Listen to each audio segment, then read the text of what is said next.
وَلَقَدْ يَسَّرْنَا الْقُرْآنَ لِلذِّكْرِ فَهَلْ مِن مُّدَّكِرٍ۔ اور ہم نے قرآن کو سمجھنے کے لیے آسان کر دیا، تو کوئی ہے جو سوچے سمجھے۔ اب وہ بریکٹ بند ہو رہی ہے، وہ آیت کے جو 6 رکوع کے شروع میں آئی تھی دوبارہ آ گئی جوں کی توں، یا بنی اسرائیل اذکروا نعمتی التی انعمت علیکم وانی فضلتکم علی العالمین۔ یہ ترتیب ذہن میں رکھیے۔ اور دوسری آیت بھی جوں کی توں، صرف یہ ہے کہ ترتیب تھوڑی سی بدلی ہے۔ بریکٹ یوں بناتے ہو تو اس کی چونچ ادھر ہوتی ہے تو اس کی چونچ ادھر ہوتی ہے، تو اسی طریقے سے ذہن میں رکھیے کہ دوسری آیت کی ترتیب تھوڑی سی بدل دی ہے، درمیانی، اور وہ بھی درمیان میں چونچ والا معاملہ جو ہوتا ہے۔ وَاتَّقُوا يَوْمًا لَا تَجْزِي نَفْسٌ عَن نَفْسٍ شَيْئًا، یہ تو جو کتو وہی ہے، ڈرو اس دن سے جس دن کوئی جان کسی دوسری جان کے کام نہ آ سکے گی۔ وَلَا يُقْبَلُ مِنْهَا عَدْلٌ، وہاں کیا تھا وَلَا يُقْبَلُ مِنْهَا شَفَاعَةٌ، یہاں کیا آیا وَلَا يُقْبَلُ مِنْهَا عَدْلٌ، نہ اس سے کوئی فدیہ قبول کیا جائے گا۔ وَلَا تَنفَعُهَا شَفَاعَةٌ، یہ شفاعت بعد میں لے آئے، عدل پہلے لے آئے، وہاں شفاعت پہلے ہے عدل بعد میں، بس یہ تبدیلی ہے۔ وَلَا هُمْ يُنصَرُونَ، اور یہ پھر جو کتو وہی جو پہلی آیت میں تھا، جو 6 رکوع کی دوسری آیت ختم ہوئی، نہیں انہیں کوئی مدد مل سکے گی۔ یہ جو حصہ تھا جو تقریباً 10 رکوعوں پر مشتمل تھا، سورہ بقرہ کے 18 رکوع کہ جن میں روح سخن ہے سابقہ امت مسلمہ کی طرف، 4 رکوع بڑے عموم کے حامل تھے، لیکن بین السطور وہاں بھی اشارے موجود تھے، روح سخن جو تھا وہ بنی اسرائیل کی طرف۔ 10 رکوعوں میں صراحت کے ساتھ ساری گفتگو وہی سے ہے، الا یہ کہ ایک جگہ مسلمانوں سے خطاب کر لیا، کچھ آخر میں اہل مکہ کا تذکرہ بھی ہو گیا۔ اب اس کے بعد ذکر شروع ہو رہا ہے حضرت ابراہیم علیہ السلام کا۔ وہ بات سمجھ لیجیے کہ کیا وجہ ہے اس کی۔ دیکھیے حضرت ابراہیم کی نسل کی یہ 2 شاخیں چلی، ویسے تو 3 ہیں، عام طور پر لوگوں کے علم میں ہے کہ 2 بیویاں تھیں، حضرت ہاجرہ سے حضرت اسماعیل پیدا ہوئے بڑے تھے، حضرت سارہ سے حضرت اسحاق، ان کے بیٹے یعقوب کے 12 بیٹے بنی اسرائیل۔ حضرت اسماعیل کو حضرت ابراہیم نے آباد کیا خانہ کعبہ کے پاس لا کر، بواد غیر ذی زرع، تو وہاں یہ جو ایک نسل چلی۔ لیکن نبوت جو ہے حضرت ابراہیم کے بعد حضرت اسماعیل کو تو ملی، اس کے بعد مسلسل یوں سمجھیے کہ تقریباً 3000 کا فصل ہے سالوں کا کہ کوئی نبوت اس شاخ میں نہیں آئی۔ نبوت کا سلسلہ چلا دوسری شاخ میں، حضرت یعقوب، حضرت اسحاق، حضرت یعقوب، حضرت یوسف، چلتے جائیے، اور پھر حضرت موسیٰ اور ہارون سے شروع ہو کر حضرت عیسیٰ اور یحییٰ تک 1400 برس مسلسل۔ اگرچہ تیسری شاخ بھی تھی، بنو قطورہ کہلاتے، تیسری اہلیہ آپ کی تھی قطورہ، بنی قطورہ میں سے ان کی اولاد بڑی کثیر تھی، ان میں سے ایک مدین تھے، مدین یا مدیان، ان میں حضرت شعیب کی بعثت ہوئی تھی۔ حضرت شعیب بھی حضرت ابراہیم کی نسل میں سے ہیں، لیکن بنی مدیان میں سے۔ بہرحال اب چونکہ حضور کی بعثت ہوئی بنی اسماعیل میں، ادھر بنی اسرائیل ہے، ان سے یہ خطاب ہو رہا ہے سابقہ امت مسلمہ، اور اب یہ امامت الناس منتقل ہونے والی ہے بنی اسرائیل سے بنی اسماعیل کو۔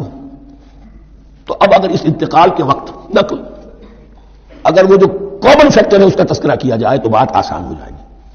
ابراہیم ہی تو جد امجد ہے نا تمہارے، تم یعقوب کی اولاد ہو ٹھیک ہے، لیکن یعقوب کس کے بیٹے تھے؟ اسحاق کس کے بیٹے تھے؟ ابراہیم کے۔ تو یہ دوسری نسل میں تو ابراہیم ہی کی ہے۔ اس حوالے سے ان کے لیے سہل بنایا جا رہا ہے کہ بات کو سمجھو، یہ صرف یہ ہے کہ 2 پیڑھی اوپر جا کر مل گئے اور اللہ کر سکا۔ اور حضرت ابراہیم نے خانہ کعبہ کی تعمیر کی اور اسے اب مرکز بنانا ہے اہل توحید کا، لہذا یہ ساری گفتگو اب شروع ہو رہی ہے۔ 4 رکوع اب وہ ہیں 15ویں سے شروع ہو کر 18ویں تک، جن کا اصل مضمون ہے تحویل قبلہ۔ وَإِذِ ابْتَلَىٰ إِبْرَاهِيمَ رَبُّهُ بِكَلِمَاتٍ فَأَتَمَّهُنَّ، اور ذرا یاد کرو جب ابراہیم کو آزمایا اس کے رب نے بہت سی باتوں میں۔ میرا ایک کتاب چاہے حضرت ابراہیم کی شخصیت پر، حج اور عید الاضحیٰ اور ان کی اصل روح، اور اس میں ایک تحریر ہے، ایک تقریر ہے، جو تحریر ہے وہ مجھے بہت پسند ہے کہ کیسے کیسے امتحان آئے ہیں حضرت ابراہیم علیہ السلام پر۔ فَأَتَمَّهُنَّ، اب یہ ایک جملے میں ایک پوری داستان ہے، اس نے ان سب کو پورا کیا، سب میں پاس ہو گیا، ہر امتحان سے کامیابی کے ساتھ with flying colors ہر امتحان سے نکلے۔ قال انی جاعلک للناس اماما، تب ہم نے کہا اے ابراہیم اب میں تمہیں نوع انسانی کا امام بنانے والا ہوں۔ قال ومن ذریتی، انہوں نے کہا اور میری نسل کے بارے میں بھی یہ وعدہ ہے کہ نہیں؟ قال لا ینال عہد الظالمین، فرمایا میرا یہ عہد ظالموں سے متعلق نہیں ہوگا۔ مطلب کیا ہوا کہ تمہاری نسل میں سے جو صاحب ایمان ہوں گے، نیک ہوں گے، سیدھے راستے پر چلیں گے، ان سے ہمارا وعدہ ہے، لیکن نسلیت کی بنیاد پر نہیں ہے کہ جو بھی تمہاری نسل میں سے لازماً وہ اس وعدے کا مصداق بن جائے۔ وَإِذْ جَعَلْنَا الْبَيْتَ مَثَابَةً لِلنَّاسِ وَأَمْنًا، اور یاد کرو جب کہ ہم نے گھر کو، اپنے گھر کو، بیت اللہ کو قرار دے دیا لوگوں کے لیے زیارت کی جگہ، لوٹ کے آنے، لوٹ کر آؤ، حج کرو، مسابۃ للناس و امنا، اور اسے امن کا گھر قرار دے دیا. واتخذوا من مقام ابراہیم مصلی، اور ہم نے حکم دیا کہ مقام ابراہیم کو اپنی جائے نماز بنا لو، نماز پڑھنے کی جگہ بنا لو. آج کل تو بعض علماء نے یہ کہا ہے کہ مقام ابراہیم سے مراد کوئی خاص پتھر نہیں ہے، بلکہ اصل میں وہ تو پوری جگہ جو تھی وہ مقام ابراہیم، حضرت ابراہیم وہاں آباد ہوئے تھے. لیکن صحیح بات وہی ہے جو ہمارے سلف سے چلی آ رہی ہے، روایات پختہ ہیں اس کے بارے میں کہ جس طریقے سے حجر اسود جنت سے آیا ہے، ایسے ہی یہ بھی ایک پتھر تھا کہ جو جنت سے لایا گیا حضرت ابراہیم کے لیے. جب وہ تعمیر کر رہے تھے، کوئی اور ذرائع تو ابھی تھے ہی نہیں، اس کے اوپر وہ کھڑے ہوتے تھے اور یہ پتھر ہی اونچا ہوتا جاتا تھا خود. اب جیسے جیسے تعمیر اوپر جا رہی ہے تو اس کے لیے یہ پتھر اونچا ہوتا تھا. وہ پتھر ہے جو مقام ابراہیم اب بھی محفوظ ہے. اور وہاں پر پھر طواف کر کے کعبے کا مکمل، پھر اس کے آس پاس جو ہے 2 رکعت جو ہے وہ ادا کی جاتی ہے نماز. وَعَهِدْنَا إِلَىٰ إِبْرَاهِيمَ وَإِسْمَاعِيلَ أَن طَهِّرَا بَيْتِيَ لِلطَّائِفِينَ وَالْعَاكِفِينَ وَالرُّكَّعِ السُّجُودِ، اور ہم نے عہد لے لیا تھا ابراہیم اور اسماعیل سے کہ تم دونوں ہمارے اس گھر کو، بیتیا میرے اس گھر کو پاک رکھو. اب یہ تطہیر بھی دونوں طرح کی ہوگی، ظاہری صفائی بھی ہو، گند نہ ہو، تاکہ ظاہر آئیں تو ان کے دلوں میں جو کدورت پیدا نہ ہو، کوفت نہ ہو، کھلی فضا ہو، صاف رکھو.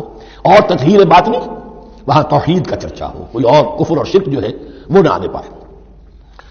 ان طہرا بیتی للطائفین والعاکفین، طواف کرنے والوں کے لیے، اعتکاف کرنے والوں کے لیے، والرکع السجود، اور رکوع اور سجود کرنے والوں کے لیے. وَإِذْ قَالَ إِبْرَاهِيمُ رَبِّ اجْعَلْ هَٰذَا بَلَدًا آمِنًا وَارْزُقْ أَهْلَهُ مِنَ الثَّمَرَاتِ مَنْ آمَنَ مِنْهُمْ بِاللَّهِ وَالْيَوْمِ الْآخِرِ. اور یاد کرو جب کہ ابراہیم نے کہا تھا اے میرے پروردگار اس گھر کو امن کی جگہ بنا دے، اور اس کے رہنے والوں، اس کے ہاں آباد ہونے والوں کو، یعنی بنی اسماعیل کے لیے ان کو رزق عطا فرما، میووں کا اور پھلوں کا. من آمن منہم باللہ والیوم الآخر. اب یہاں حضرت ابراہیم خود رک گئے کہ میں اپنی ساری اولاد کے لیے یہ دعا نہ کروں، اس لیے کہ وہاں روک دیا گیا تھا لا ینال عہد الظالمین. تو جو بھی ان میں سے ایمان اور عمل صالح والے ہوں اور یوم آخر پر ایمان رکھتے ہوں، اجعل هذا البلد آمنا وارزق اهله من الثمرات من آمن منهم باللہ والیوم الآخر. اب یہاں دیکھیے اللہ تعالیٰ نے گویا کہ ہم کہیں گے ازرہ شفقت مسکراتے ہوئے گویا کہ فرمایا کہ ابراہیم قال ومن کفر، تمہاری اولاد میں سے جو کفر کرے گا فامتعه قلیلا، اس کو بھی میں دنیا کا ساز و سامان تو دوں گا. امامت میں شامل نہیں کر سکتا، لیکن یہ کہ دنیاوی طور پر مال و متاع جو ہے وہ ان کو بھی میں دوں گا. ومن کفر فامتعه قلیلا ثم اسقره الى عذاب النار، ہاں پھر اسے کشاں کشاں لے آؤں گا جہنم کے عذاب کی طرف. وبئس المصیر، اور وہ بہت ہی بری جگہ ہے لوٹنے کی. وَإِذْ يَرْفَعُ إِبْرَاهِيمُ الْقَوَاعِدَ مِنَ الْبَيْتِ وَإِسْمَاعِيلُ، اور یاد کرو جب کہ ابراہیم اٹھا رہے تھے ہمارے گھر کی بنیادوں کو، اور اسماعیل باپ بیٹا دونوں لگے ہوئے تھے. یہاں لفظ جو قواعد آیا ہے اس کو نوٹ کیجئے، قواعد قاعدے کی جمع ہے اور یہ بنیادوں کو کہا جاتا ہے. اور اس میں اشارہ ہے حضرت ابراہیم اصل معمار اور بانی نہیں ہے کعبے کے. کعبہ بنایا ہے حضرت آدم نے. ان اول بیت وضع للناس للذی بمکہ، پہلا گھر. اب کیسے ممکن تھا حضرت آدم علیہ السلام کے زمانے سے لے کر اور حضرت ابراہیم تک کم و بیش جو ہے 4000 برس ہے. عام اندازہ جو ہے تورات کا اگر آپ لگائیں تو کوئی مسجد نہیں بنی ہوگی کیا؟ یہ پہلا گھر ہے، پہلا وہ گھر خدا کا. تو اس کی بنیادیں رہ گئی تھیں، باقی وہ امتداد زمانہ سے، اور چونکہ یہ سیلاب کا راستہ تھا، سیلاب کی وجہ سے وہ سب جو ہے دیواریں بہ گئی تھیں، صرف بنیادیں تھیں. ان بنیادوں کو پھر وَإِذْ بَوَّأْنَا لِإِبْرَاهِيمَ مَكَانَ الْبَيْتِ، یہ سورہ حج میں جا کر مضمون تفصیل سے آئے گا. اب میں آئے گا کہتا ہوں آ چکا ہے حقیقت کے اعتبار سے، اس لیے کہ یہ ساری مکی صورتیں ہیں جو نازل ہو چکی ہیں سورہ بقرہ سے بہت پہلے. تو جب وہ ان بنیادوں کو اٹھا رہے تھے تو دعائیں مانگ رہے تھے. ربنا تقبل منا انک انت السمیع العلیم، اے رب ہماری اس کوشش کو، ہماری اس مشقت کو، محنت کو قبول فرما. باہر گھر بنا رہے ہیں، پتھر اٹھا اٹھا کر لا رہے ہیں. حضرت اسماعیل کی عمر اس وقت لگ بھگ 13 برس ہے، ہاتھ بٹا رہے ہیں. ربنا تقبل منا انک انت السمیع العلیم، اے رب ہماری اس کوشش کو شرف قبول عطا فرما، یقیناً تو سب کچھ سننے والا اور جاننے والا ہے. ربنا وجعلنا مسلمین لک، اور اے رب ہمیں اپنا فرما بردار بنائے رکھ. نوٹ کیجئے ابراہیم کہہ رہے ہیں تو میں اور آپ اگر مطمئن ہو جائیں کہ میری موت لازماً حق پر ہوگی تو بہت بڑا دھوکہ ہے. ڈرتے رہنا چاہیے، اللہ کی پناہ طلب کرتے رہنا چاہیے. ربنا وجعلنا مسلمین لک، اے اللہ ہم دونوں کو اپنا فرما بردار بنائے رکھ. ومن ذریتنا امۃ مسلمۃ لک، اور ہم دونوں کی نسل میں سے اٹھائیو برپا کی جو ایک امت جو تیری فرما بردار امت ہو. وارنا مناسکنا، اور اے پروردگار تیرا گھر تو ہم نے یہ بنا دیا، اب اس کے جو رسومات ہیں وہ ہمیں سکھا، جو مناسک حج ہیں. ارنا مناسک، اب کیسے حج کریں، کیا آداب ہوں گے، طواف کیسے ہوگا، کیا کریں گے. وتب علینا، اور ہم پر اپنی شفقت کی نظر فرما. انک انت التواب الرحیم، یقیناً تو ہی ہے بہت ہی زیادہ توبہ کا قبول فرمانے والا اور شفقت کے ساتھ رجوع کرنے والا اور رحم فرمانے والا. ربنا وبعث فیہم رسولا منہم، اور اے ہمارے پروردگار ہماری اس نسل میں، اب چونکہ ہماری نسل مراد ہے بنی اسماعیل، بنی اسرائیل اسماعیل کی نسل میں سے تو نہیں ہے نا، یہاں دونوں کی نسل سے مراد ہے تو وہ بنی اسماعیل. ہماری اس نسل میں اٹھائی ہو ایک رسول انہی میں سے، باہر کا نہ ہو، کوئی مغایرت کا اجنبیت کا پردہ حائل نہ ہو. وہ کیا کرے؟ یتلو علیہم آیاتک، تیری آیات ان کو پڑھ کر سنائے. وَيُعَلِّمُهُمُ الْكِتَابَ وَالْحِکْمَةَ، اور صرف سنائے نہیں، تعلیم دے انہیں کتاب اور حکمت کی. صرف سنا دینا تو بہت آسان کام ہے، سکھانا، تعلیم دینا، دلوں میں بٹھانا. اور حکمت، وَيُزَكِّيهِمْ، اور ان کو پاک کرے، ان کا تزکیہ کرے، ان کے دلوں میں تیری محبت اور آخرت کی طلب کے سوا کوئی طلب باقی نہ رہنے دے. اِنَّكَ أَنْتَ الْعَزِيزُ الْحَكِيمُ، یقیناً پروردگار تو ہی ہے زبردست اور کمال حکمت والا.